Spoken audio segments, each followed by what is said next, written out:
Tarde, Quaraci, agora meio-dia e 2 minutos aí na Terra do Sol, nossa cidade de Quaraci, desejando aqui uma boa tarde para você que está acompanhando o programa Revista da Cidade dessa sexta-feira, respondendo inicialmente aqui algumas pessoas que têm questionado e perguntado aonde estaria o apresentador principal do programa Revista da Cidade, que por questões eleitorais eu não posso nem falar o nome aqui. Mas o nosso apresentador do Revista da Cidade, eu queria lembrar a vocês que ele é candidato a vereador nas eleições de 2016 e conforme a legislação eleitoral, desde o dia 30 de junho, que aqueles que são candidatos a vereador para as eleições de 2016 não podem apresentar programa em emissoras de rádio e de televisão. Então a gente tem aí substituído o nosso amigo apresentador, aonde a gente espera, obviamente, o retorno dele assim que as eleições forem concluídas no dia 2 de outubro. Mas a gente queria começar o Revista da Cidade desta sexta-feira. Para quem está acompanhando pela internet, eu tenho aqui uma imagem, uma foto, e para você que está acompanhando pelo rádio, nós vamos descrever essa imagem. É a imagem da Praça Regis Pacheco, a praça tradicionalmente, que antigamente era chamada de Praça da Bandeira, aonde nós temos a lamentar aí a morte da nossa tradicional amendoeira. Quantas e quantas gerações não passaram por Quaraci, as crianças que por ali brincaram, nos idos bem antigos, quando nessa região ainda funcionava até a Feira Livre de Quaraci, que já foi aqui nesse trecho aí, aonde nós tínhamos a árvore que todo mundo conhecia aí como a amendoeira da Praça da Bandeira. Essa árvore foi plantada há mais de 60 anos na nossa história. Inclusive no livro Quaraci Último Sopro tem uma foto dessa árvore, quando ela ainda muito jovem, muito pequena, na altura ali mais ou menos de 2, 3 metros. E essa geração mais nova, essa geração da qual muitos fazem parte, os nascidos na década de 70, 80, 90, até dos anos 2000, obviamente que todos compartilharam e vislumbraram a existência dessa árvore que obviamente fazia sombra ali. No governo do ex-prefeito Elivaldo, a Praça Regis Pacheco passou por uma reforma, mudou seu formato, foram colocados 2 bancos, é uma praça pequena, praticamente uma intervenção viária, onde os carros podem fazer manobras para seguir em direção ao Beira-Rio, ou quem chega, quem vem de fora da cidade, quem vai entrando na cidade, pode ingressar e pegar a rua 21 de abril. Mas, lamentavelmente, se você, ouvinte, não deu uma passada por lá, não pôde perceber, infelizmente, a nossa amendoeira morreu.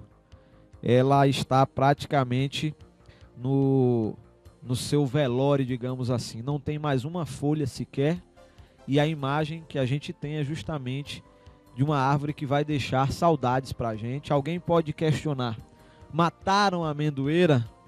Não sabemos dizer. O que houve com a amendoeira da Praça da Bandeira? Não sabemos dizer. E Regis Pacheco, que ali embaixo tem o seu busto, a sua estátua. Para quem não sabe, Regis Pacheco foi o governador do estado da Bahia, que no dia 12 de dezembro de 1952 assinou a lei que desmembrava a vila de Quaraci do município de Ilhéus e transformou Quaraci numa cidade. Regis Pacheco foi esse governador que nos deu esse direito de chamar Quaraci de município, chamar Quaraci de cidade. E essa praça, obviamente, que foi construída e tem ali a sua estátua em homenagem a ele.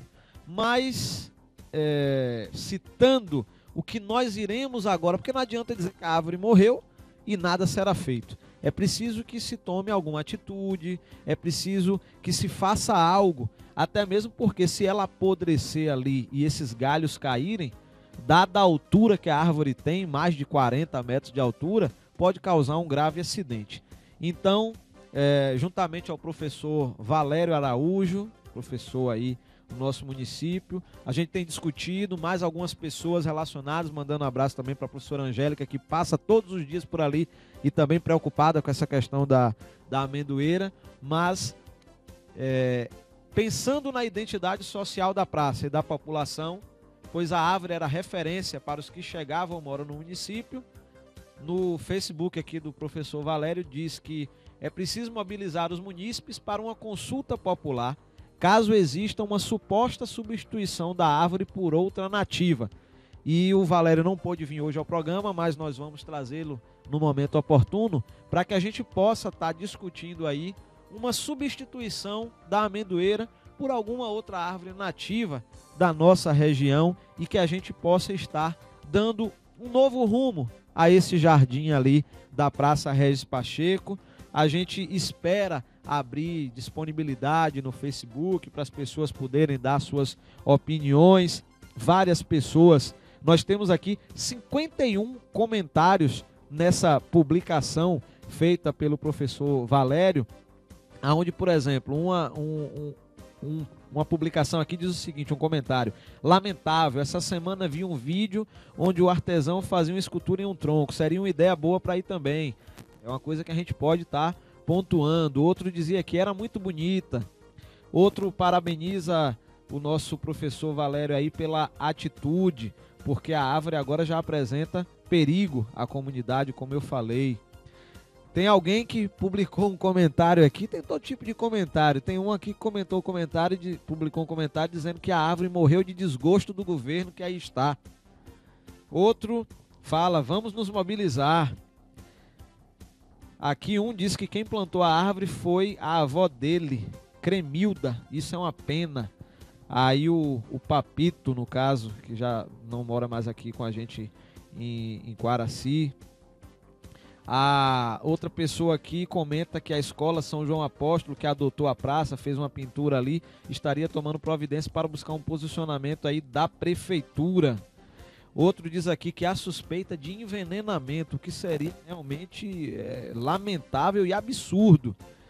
Aqui a Cerise, que mora ali, obviamente, próximo ao local da árvore, diz o seguinte, que essa árvore, a pracinha, fizeram parte da infância, da adolescência, e agora, embora nesse estado, continua fazendo parte aí da vida dela. Fala das lembranças maravilhosas, das brincadeiras, das conversas, das reuniões, e realmente é lamentável. E tem inúmeros outros comentários aqui de pessoas que moraram em Quaraci, pessoas que moram aqui, obviamente, dos atuais moradores.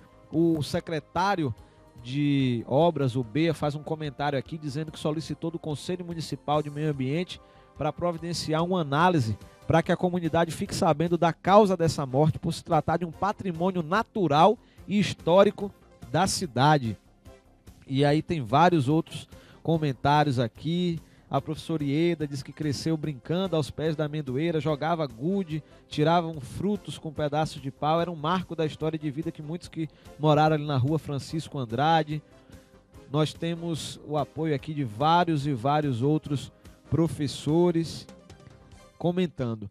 Mas, como iniciamos o programa falando dessa árvore, a gente convoca você, ouvinte da nossa cidade de Quaraci, que também possa estar emitindo a sua opinião sobre a lamentável morte da amendoeira da Praça da Bandeira, da Praça Regis Pacheco, e que a gente possa estar nos unindo aí com as escolas, para que a gente possa pensar no que fazer agora que essa amendoeira já não faz mais parte do nosso dia a dia. É triste, é lamentável, mas a gente começa esse programa com essa nota de pesar, praticamente uma nota de falecimento da amendoeira da Praça Regis Pacheco.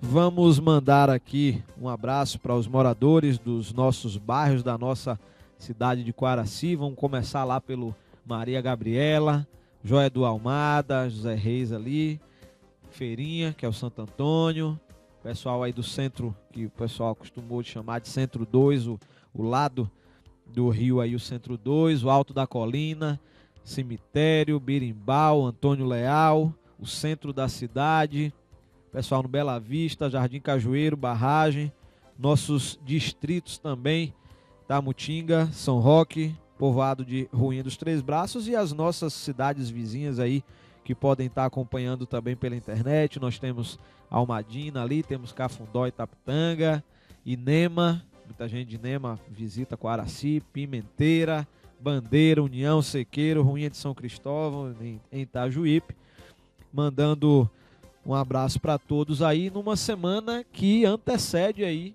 o início oficial da propaganda política, da campanha política. A gente está vivendo uma quarentena aí, um período de silêncio praticamente por parte dos candidatos, porque após as convenções encerradas na semana passada, a gente passou a ter esse período.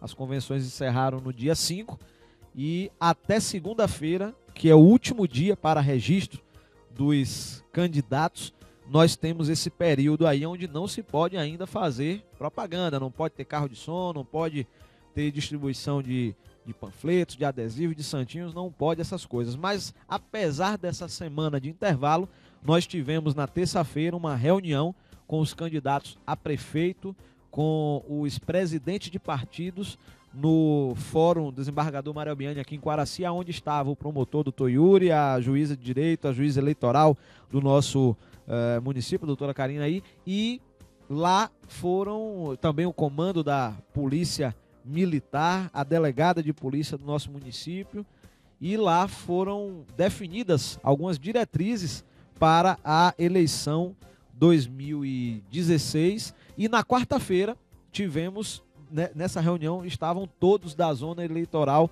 número 135, no caso os candidatos de Almadina, de Itapitanga e de Quaraci. E no mesmo dia teve também uma reunião similar no município de Itajuípe, relativo lá à zona eleitoral daquele município. Mas na quarta-feira, portanto, tivemos uma reunião no cartório eleitoral, onde estava o comando da Polícia Militar, o chefe do cartório, e aí sim os candidatos e os seus representantes de Quaraci, aonde nós temos daqui a pouco, nós vamos estar informando aqui um calendário de atividades que foi especificado para as eleições 2016 aqui em Quaraci. Mas vamos falar desse final de semana, o que é que nós vamos ter na nossa região.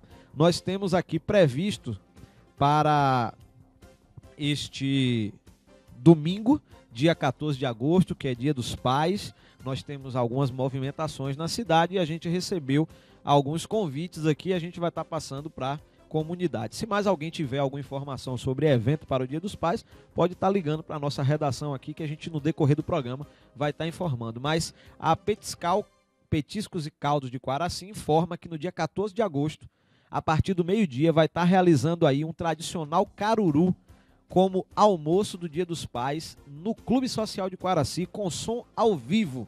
E aí diz aqui o convite: traga seu pai para comemorar o seu dia com a gente. Portanto, dia 14 de agosto, a partir do meio-dia, tem ali o caruru no Clube Social de Quaraci, com som ao vivo, promovido aí pela Petiscal, Petiscos e Caldos. É uma das opções para o Dia dos Pais. Temos também aqui no restaurante Atalaia 2, ali no posto Atalaia 2, próximo ali à ABB, na BA 262, na rodovia Quaraci-Itajuípe, que vai estar também realizando som ao vivo para o almoço de domingo. Vai estar lá o Rafael Carneiro participando, som ao vivo aí para o almoço. Vai ser o self-service com churrasco no domingo aí, portanto. Lembrando também que o restaurante Atalaia 2, de segunda a sábado, oferece comida caseira, aos sábados feijoada e aos domingos aí o churrasco. Quem quiser informações, 3241-2847. Então também uma opção aí para o almoço aí do domingo, Dia dos Pais. Vamos dar um giro nas nossas notícias, nos blogs regionais. No Fato Entre Aspas tem aqui a matéria sobre um feto que foi encontrado no lixão de Itajuípe. Um catador de reciclados do lixão de Itajuípe acionou a polícia técnica no domingo passado, dia 7, para a remoção de um feto que foi encontrado no local. Ainda não se sabe a identidade da mãe, mas a polícia já tem pistas e pode desvendar o crime a qualquer momento. O feto foi removido para o Departamento de Polícia Técnica de Itabuna. Também notícia aí no Fato Entre Aspas, a candidatura aí do Jorjão, que é atual vice-prefeito de Itajuípe, a candidata a prefeito de Itajuípe, aí no caso a terceira candidatura em Itajuípe, pelo PSB, com Herê na vice. Antônio Jorge Rodrigues Neto teve o nome homologado como candidato do PSB à sucessão municipal. A sucessão municipal, trocando aqui de microfone, a sucessão municipal em Itajuípe.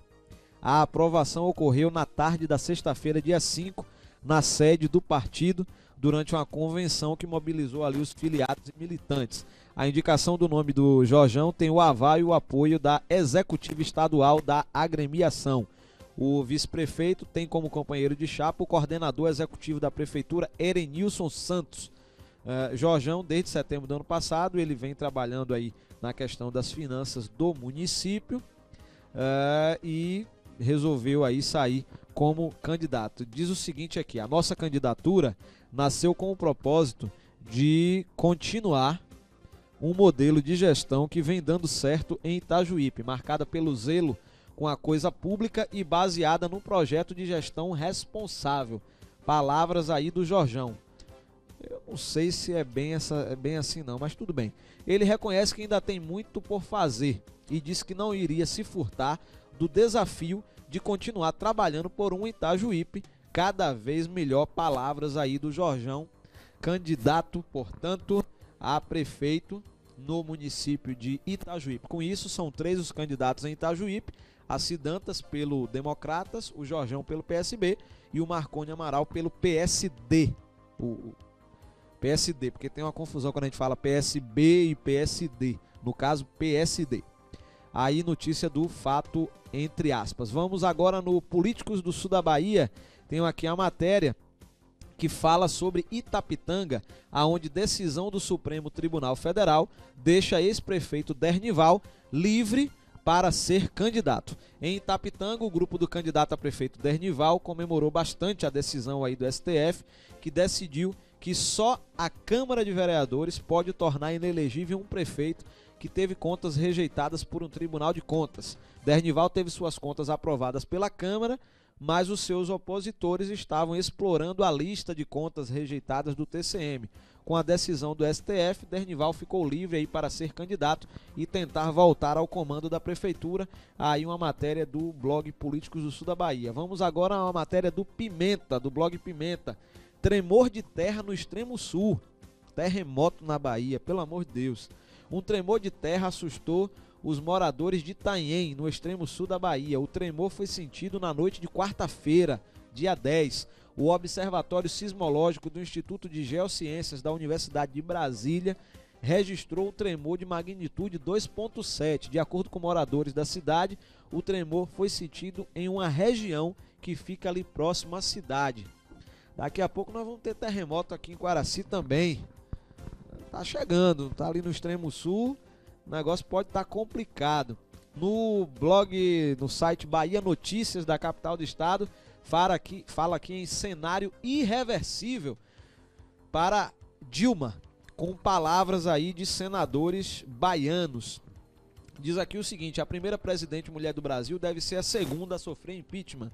Aliados de Dilma bradam que o processo de afastamento contra ela é golpe e sustentam que ela não cometeu crime de responsabilidade em uma luta para livrá-la da guilhotina política. Entretanto, apesar de ostentarem otimismo na possibilidade de reversão do impeachment, a própria base da petista não acredita que voltará à presidência da República. A hipótese não é admitida publicamente, porém a avaliação é de que a presidente afastada anda em direção ao cadafalso e o caminho é sem volta. A opinião é compartilhada por senadores baianos que foram ouvidos pelo site Bahia Notícias. Suplente de Walter Pinheiro, que se licenciou do mandato para assumir a Secretaria de Educação da Bahia, Roberto Muniz, do PP, acredita que o cenário está desenhado e não muda. Dilma será definitivamente afastada. Depois da votação, que por 59-21 transformou a presidente afastada em ré no Senado, Muniz avalia que a petista não conseguirá escapar aí da cassação do mandato. Essa semana, para quem acompanhou aí acompanhou pela televisão, obviamente viram que Dilma foi transformada em ré. E esse processo deve ser votado a partir do dia 25 de agosto, quando terá aí uma definição finalmente se ela volta ou se o Michel Temer continua aí. Mas falando sobre esse cenário aqui, não é só o Bahia Notícias, viajando, voltando da capital do estado de Salvador para cá, nós encontramos com um deputado da base governista, ligado aí ao PT, e a gente tocou nesse assunto lá no aeroporto e nós perguntávamos sobre se Dilma votaria, um deputado federal, e ele nos disse que dificilmente Dilma conseguiria retornar, e não foi agora depois dessa votação não, já tem um certo tempo. Então os bastidores da política aí do PT indicam que realmente o retorno da Dilma está realmente complicado aí. Bom, nós temos aqui também na página pessoal aí do vereador José Rui Castro, ele enviou uma nota hoje, nesta sexta-feira, e aqui ele diz o seguinte: esclarecendo os fatos envolvendo o PSB. Segundo palavras do vereador José Rui, estamos chegando próximo ao dia 15 de agosto e até o momento não temos a certeza que o vereador Teta da Saúde terá uma coligação proporcional agregada a outros partidos. Chegamos a esse imbróglio através de uma manobra espúria, cuja iniciativa de intervir no partido e substituir o companheiro Sérgio Fraife da presidência partiu do Poder Executivo, tentando a todo custo nos atrelar à campanha do candidato oficial. Os companheiros alguns companheiros aqui que ele citou, e todos os demais que apoiavam a pré-candidatura de Sérgio à prefeitura, após ampla discussão, decidiram apoiar o candidato Jadson Albano para prefeito, logo após a desistência do nosso pré-candidato, Aí o vereador José Rui prossegue dizendo: estávamos dialogando com a deputada Fabiola Mansur quando fomos surpreendidos pela intervenção do partido em Quaraci. Hoje nos perguntamos a quais interesses a intervenção atendeu. Tenho 3 mandatos como vereador pelo partido, estivemos ao lado da senadora Lídice durante todos esses anos, construímos uma história dentro do PSB. Quando olho o nome do atual presidente, fico estarrecido com a perspectiva do meu partido sofrer um processo de autodestruição e de toda a história do PSB de Quaraci ser jogada fora. Nunca votou no PSB e nunca votará. Haja vista, está pedindo votos para candidatos de outras agremiações partidárias. A comunidade de Quaraci quer saber se a intervenção no PSB foi só para prejudicar Teta da Saúde e os pré-candidatos do partido, não oferecendo uma coligação proporcional igualitária. Fica a pergunta sem resposta até o dia 15 de agosto, data limite da Justiça Eleitoral. Quero crer que a perversidade não chegará a esse ponto. Afinal, são pessoas tementes a Deus que dirigem o partido. Quero crer que a maldade ainda não chegou a esses corações. Quero crer que a intervenção na calada da noite não foi um golpe, como afirma capitão Tadeu Fernandes. Atenciosamente, vereador Rui Castro. Está aí a publicação pessoal, uma nota do vereador com mandato atualmente pelo PSB, o vereador Rui Castro, que publicou na sua página no Facebook, remeteu para a redação aqui da Rede Portal esta nota aí sobre a movimentação do partido PSB aqui na cidade de Coaraci. Nós vamos também falar aqui que vai acontecer no dia 23 de agosto o evento Sei Controlar Meu Dinheiro, a partir das 18 horas e 30 minutos no auditório da Prefeitura Municipal de Coaraci, com vagas limitadas, realizado aí pelo Sebrae CDL Sala do Empreendedor em Coaraci. As inscrições podem ser feitas na sede da CDL ali na Praça Presidente Vargas. A nota enviada pela nossa amiga Norma Cleia aí. Portanto, quem quiser participar desse evento será no dia 23 de agosto de 2016. Nós também temos aqui alguns posicionamentos, algumas denúncias que chegaram à nossa redação durante essa semana. Nós temos aqui algumas reclamações aí do pessoal, porque a chuva chegou, graças a Deus, né? Só que com a chuva vieram alguns problemas nas estradas vicinais que já não estavam tão boas. Então nós temos alguns munícipes, alguns moradores da zona rural que estão reclamando aí das estradas vicinais, chamar a atenção aí do secretário de obras, o Rosalvo Borges Ubea, para dar uma ajeitada aí em alguns pontos aí das estradas vicinais, que tem gente aqui dizendo pra gente que está praticamente inviável trafegar em algumas estradas aí. Também temos aqui uma reclamação aqui. A Embasa tem 2 pontos de captação de água na nossa cidade de Quaraci. Um é ali na ida para Almadina, ali na estrada, todo mundo vê ali. E a outra é numa barragem localizada no que é chamado de Ribeirão da Carniça, na subida ali da Serra da Palha, da Serra dos Cabritos. E nós recebemos aqui a informação, depois nós vamos até verificar pessoalmente lá, que a barragem cedeu, a barragem está quebrada. Então não estaria armazenando mais a capacidade de água que deveria armazenar ali na região do Ribeirão da Carniça. Então, o pessoal da Embasa aí, as empresas terceirizadas que prestam serviço à Embasa, vamos tomar uma providência aí, porque daqui a pouco o sol provoca uma nova estiagem e nós vamos ter sérios problemas relativos, portanto, à questão aí da água em nossa cidade de Quaraci. Também tem aqui a questão sobre a terceirização do governo de estado, porque o governo de estado ele tem porteiros, serventes terceirizados nos municípios, e alguns terceirizados aqui de Quaraci estão questionando aí o atraso de salários, algumas questões aí complexas aí, e ao mesmo tempo a gente está vendo aí também, e quem mandou essa denúncia diz aqui o seguinte, e a gente está vendo que a prefeitura tem contratado algumas pessoas aí temporariamente. Será que é para suprir essas vagas do estado aí? Tem coisas que às vezes parece que não tem o governo do PT, federal, tinha o federal, estadual, mas parece que agora estão contratando aí algumas pessoas para resolver esse problema aí. Mas lembrando aí que se essa denúncia aqui for verídica, nós vamos apurar isso essa semana, a prefeitura não pode contratar ninguém nesse período, viu? Porque nós estamos em período de eleição, é lei, é legislação.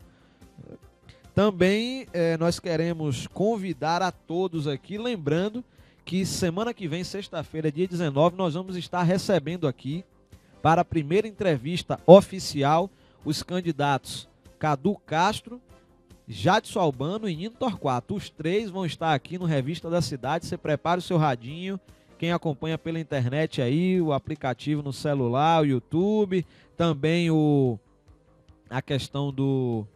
Você pode acompanhar pelo notebook, pelo computador. Semana que vem, dia 19, a partir do meio-dia, nós vamos ter a primeira entrevista oficial com os candidatos a prefeito de Quaraci. Nós já estamos preparando aí o calendário de ações da cobertura oficial da Terra do Sol FM, da Rede Portal. O debate eleitoral em Quaraci está confirmado para o dia 22 de setembro. Dia 22 de setembro nós vamos fazer mais um grande debate com a participação dos 3. Nessa entrevista do dia 19 não é debate. Eles vão estar aqui os 3 ao mesmo tempo, mas estarão respondendo perguntas feitas pela emissora, feita pelo programa. Não vão poder debater entre si. Agora, no dia 22 de setembro, aí sim, nós teremos um debate. Daqui a pouquinho a gente deve estar passando o material aqui do Tribunal Superior Eleitoral, já deve ter até chegado, a gente vai conferir já já. Mas, falando de eleição em Quaraci, nós temos aqui a lista, uma lista com os mesários e os locais de votação da nossa cidade de Quaraci. Isso já é público, já está disponível para quem quiser acompanhar aí. O cartório eleitoral publicou, está lá no mural do cartório eleitoral, onde nós temos os locais de votação com os devidos coordenadores, tanto de Almadina como Quaraci e Itapitanga.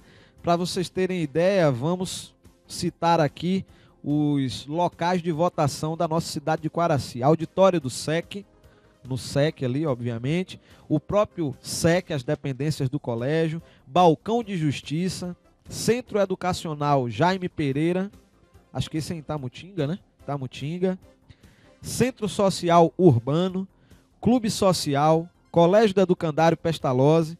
Por sinal, o Colégio do Educandário Pestalozzi vai estar acontecendo essa semana, se eu não me engano, um manifesto aí contra o fechamento do colégio, porque o Colégio do Educandário Pestalozzi vai fechar as portas em 2017, visto que ao longo, o que a gente abrir até um parêntese daqui a pouco, vamos terminar com a lista aqui.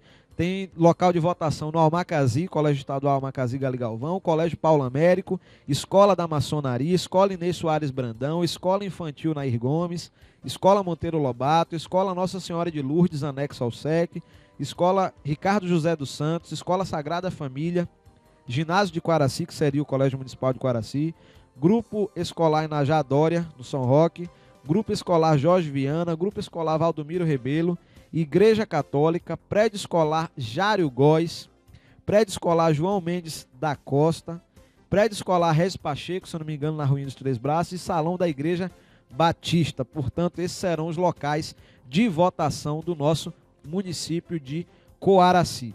Lembrando, essa questão da Educandário Pestalozzi foi debatido na Câmara de Vereadores essa semana. Como os vereadores que debateram o tema são candidatos, a gente não pode estar passando o vídeo aqui nesse momento, mas foi debatido lá a questão do fechamento da Educandário Pestalozzi. O Educandário Pestalozzi, com mais de 50 anos de existência em nosso município, e ele está para fechar as portas em 2017. Ao longo dos últimos anos, as séries foram sendo eliminadas. A quinta, que é o sexto ano, a sexta, que é o sétimo ano, e esse ano me parece que só tem lá alunos do nono ano.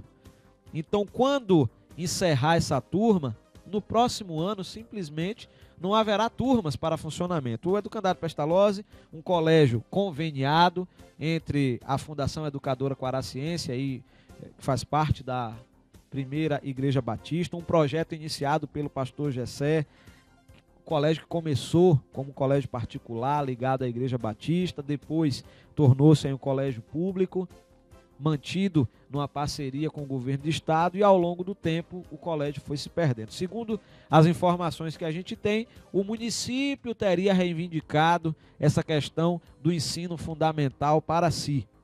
E muitas pessoas ficam se perguntando se a prefeita Josefina, doutora em educação, vai ver essa importante instituição educacional do nosso município de Quaraci efetivamente vir a fechar as suas portas. A gente lamenta profundamente, segundo o posicionamento de um dos vereadores da base aliada da prefeita, não seria de responsabilidade do município, sob hipótese alguma, não seria de responsabilidade do município a questão de simplesmente o fechamento do Educandário Pestalozzi vir a acontecer.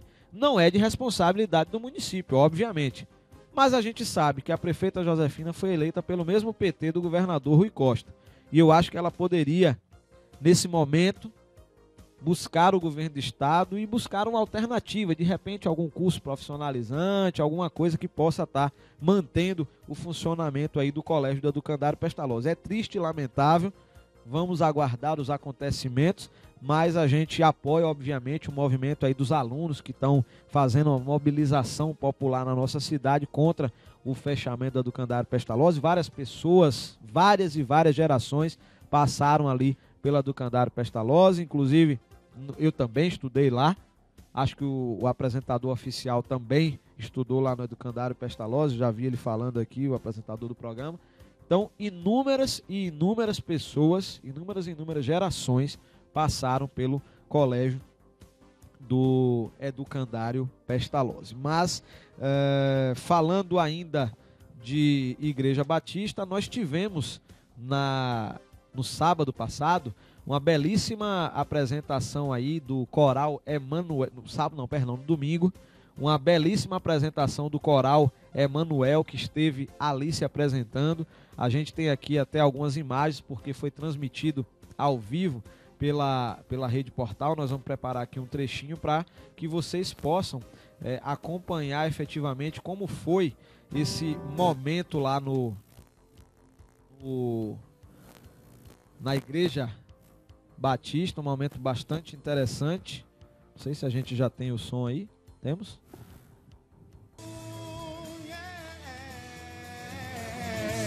Para você que está acompanhando pela internet, você vai ver imagens. Para você, vai ouvir aí um trechinho.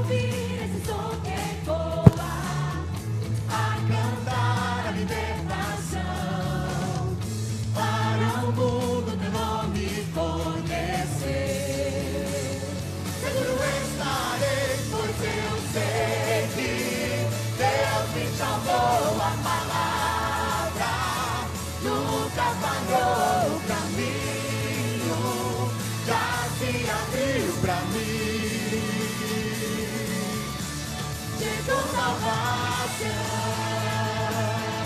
Oh, oh, Jesus nos deu a salvação. Vem ouvir, esse som que ecoa, a cantar a libertação. Para o mundo teu nome conhecer.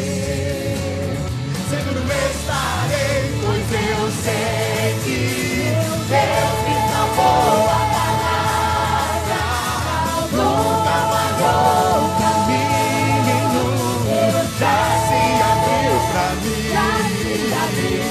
Seguro estarei, pois eu sei que Deus me salvou. A palavra nunca falhou. O caminho já se abriu pra mim.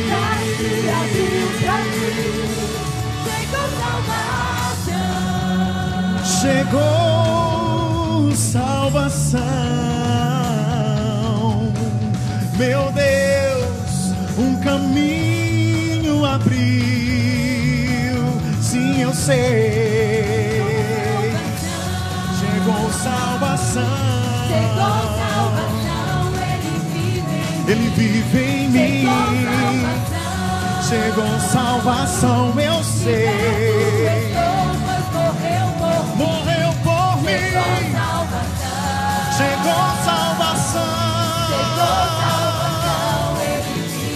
Se vive em mim, chegou salvação. Se vive em mim,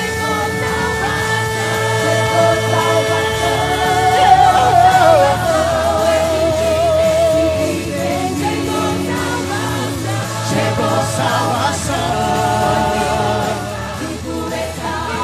Se vive em mim,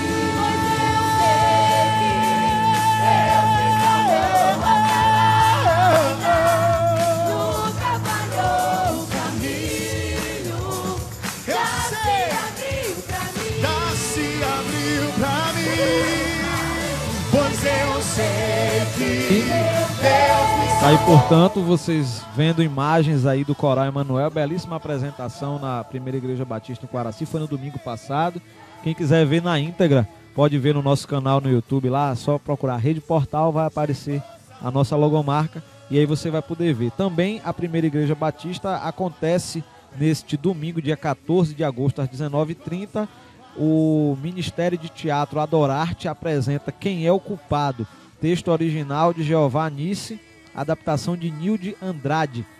Vai ser neste domingo, dia 14, a partir das 19h30, ali na Primeira Igreja Batista em Quaraci, uma apresentação teatral aí, portanto, para você que quiser acompanhar essa apresentação. Mas nós temos aqui, conforme eu falei, nós temos alguns esclarecimentos da Justiça Eleitoral que nós estamos trazendo através de um workshop que foi feito com jornalistas em Brasília, e a gente vai estar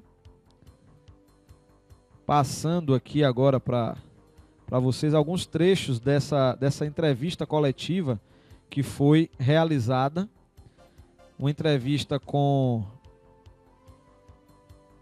o Dr. Alfredo Renan, ele que é assessor especial da presidência do TSE, o Dr. Heron Pessoa, da assessoria de exame e prestação de contas, o Dr. Giuseppe Janine, secretário de tecnologia da informação, Dr. José Melo, coordenador de sistemas eleitorais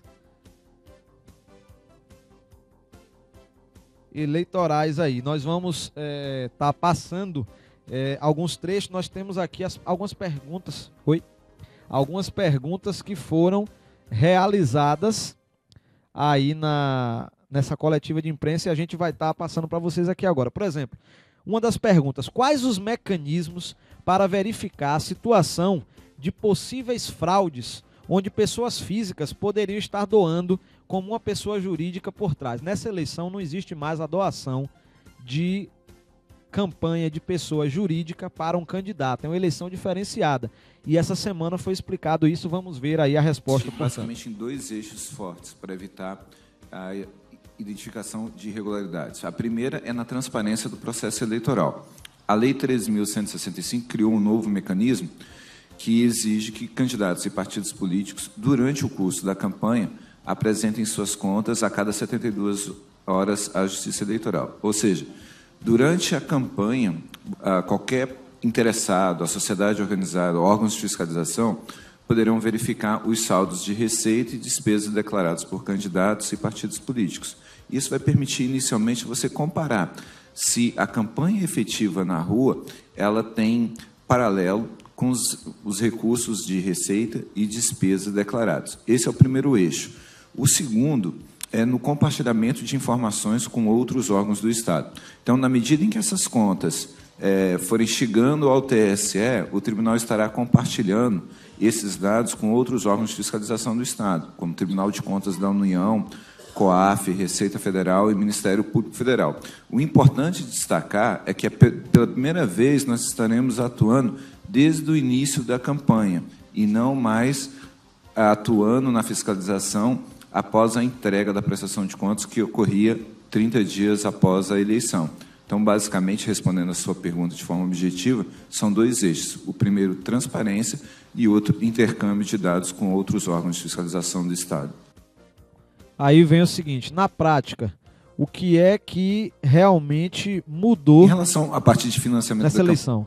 Destacar primeiro a inovação da Lei 13.165, que reduziu os limites de gastos dos cargos eletivos em disputa, né?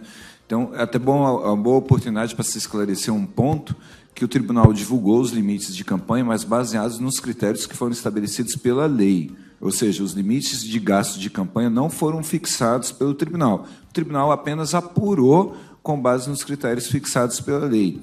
Esse é um ponto. Um outro que eu gostaria de destacar, e que eu falei na palavra anterior, diz respeito às fontes de financiamento, né?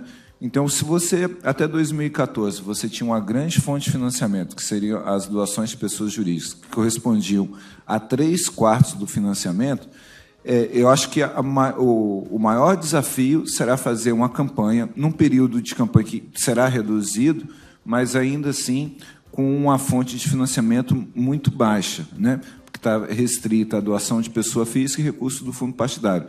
Notadamente, as campanhas até 2014, elas eram maciçamente financiadas por pessoas jurídicas, por empresas. Essa vai ser digamos assim, até um experimento para verificar como esse modelo funciona e se, eventualmente, ele será mantido para as próximas eleições ou, então, alguma mini-reforma venha a adotar um modelo diferenciado de financiamento de campanhas. A legislação agora, com o objetivo de evitar os fenômenos Enéas e Tiririca, criou, na expressão do ministro Gilmar, a cláusula de votação nominal mínima. Ou seja, no sistema proporcional, hoje a pessoa só poderá ser considerada eleita se ela conseguir 10% do quociente eleitoral. Parece que em uma simulação dessa nova regra nas eleições de 2014, 5 pessoas não seriam eleitas. Mas eu tenho a impressão que essa regra, apesar de tímida, na minha opinião, repercutirá mais ainda nas eleições municipais agora de 2016. Nas câmaras, né? Nas câmaras, exato. Agora, um segundo dado que eu acho relevantíssimo é que, depois de muitos anos, a legislação agora modificou a questão envolvendo a possibilidade ou não de segundo colocado assumir quando o primeiro colocado for cassado. Para exemplificar, nas eleições de 2006, o TSE cassou o governador Jackson Lago, a Rosiana Sarney assumiu. Cassou o governador Cássio Cunha Lima, o José Maranhão assumiu. E em todos os municípios que o candidato foi eleito com menos de 50%, cassado esse, o segundo colocado assumia. Isso não cabe mais na nossa legislação. Agora, todas as vezes que o primeiro colocado for cassado, sem exceção alguma, haverá novas eleições. Eu perguntei ao Dr. Giuseppe o número de eleições suplementares realizadas até hoje, decorrentes da eleição de 2012. Em torno de 100. Em torno de 100 eleições suplementares. Eu tenho impressão, pela minha experiência, mas é mera impressão, de que esse número, no mínimo, dobrará. Uma outra dúvida é a questão do fim do prazo, porque a gente está chegando no dia 15 de agosto. Ontem e hoje o Fórum em Quaraci não funcionou por causa de um feriado judiciário que existe todos os anos.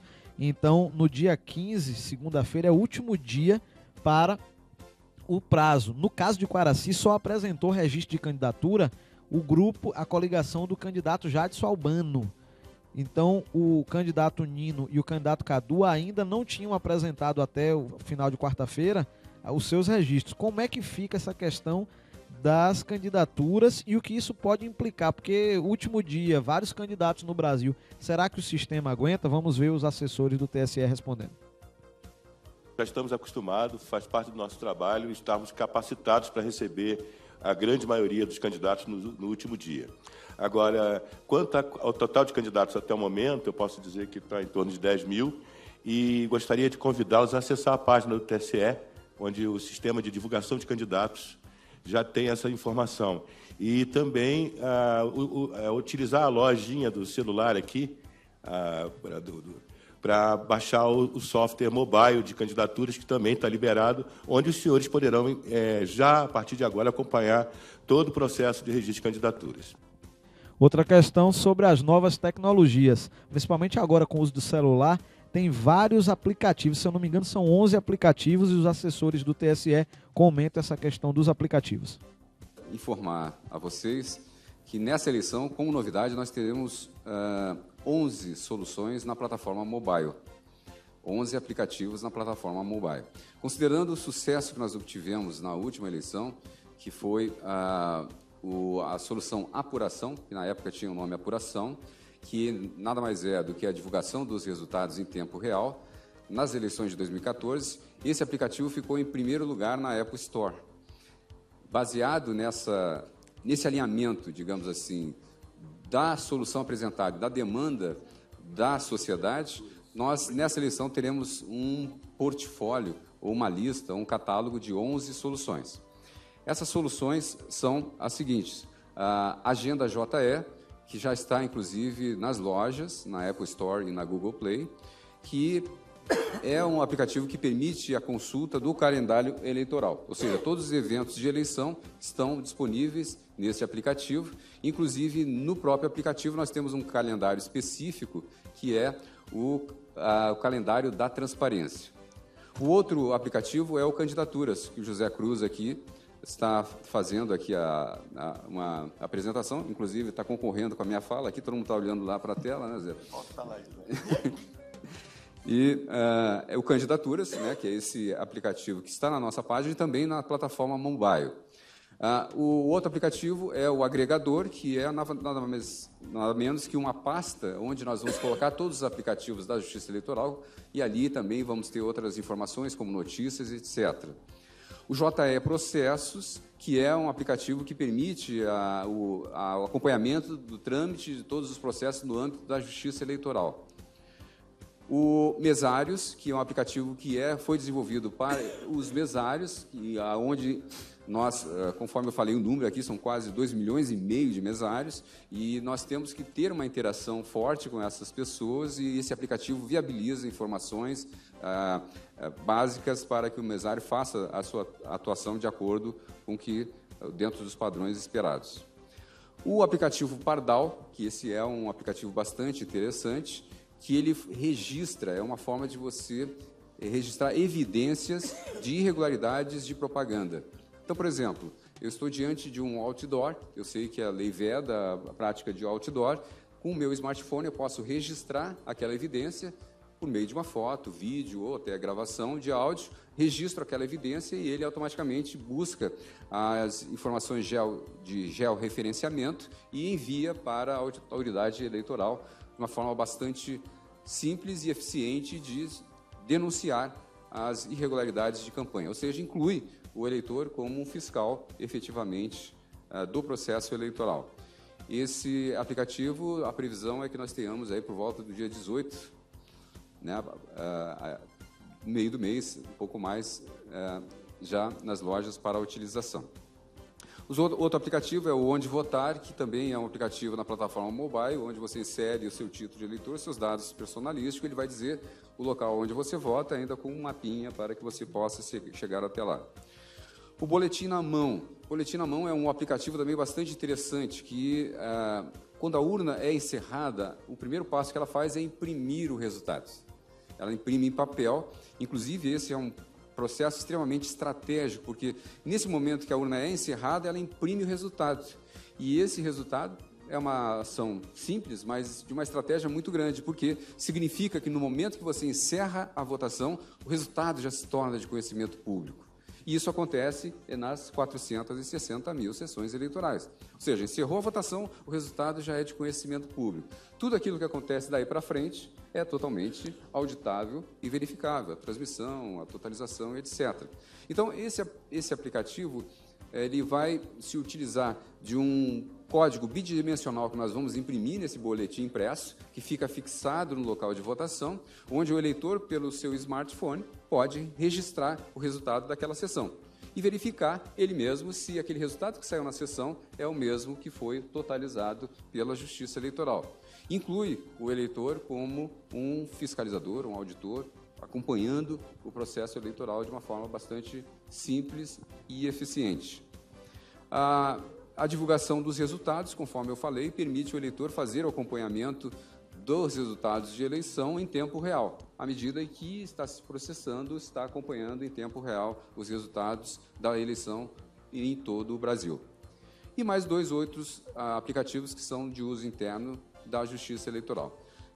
Então, nós temos um portfólio, né, um catálogo de 11 soluções de aplicativos mobile, justamente atendendo aí as demandas do nosso cliente, que é o eleitor, que é o cidadão brasileiro.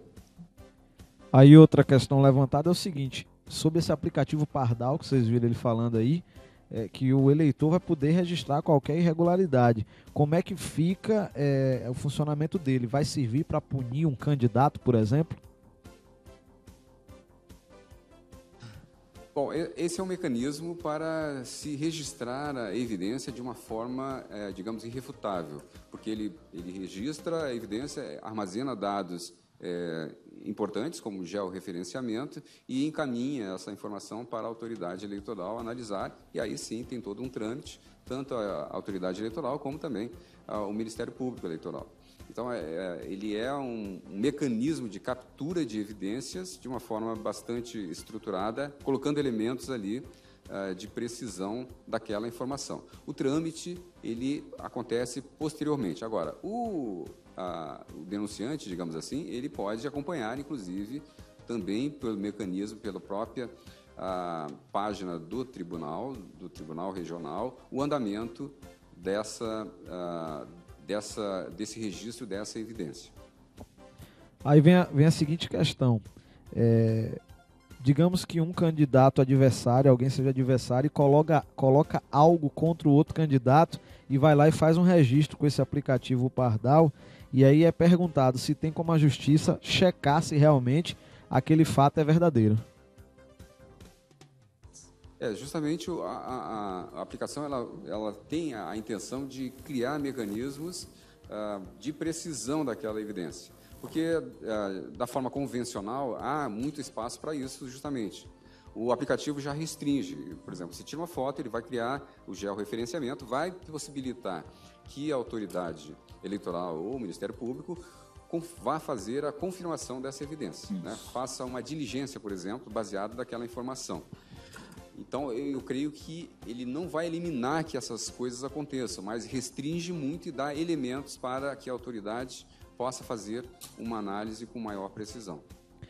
Outra dúvida surgida é sobre a questão do registro de candidaturas, essa questão do subjúdice, o candidato que às vezes está com o nome numa lista, que não pode ser candidato ou está aguardando o julgamento de algum processo. Como é que fica essa situação aí? O prazo final para análise de uma inelegibilidade superveniente nos termos da jurisprudência atual do TSE, é até a data das eleições.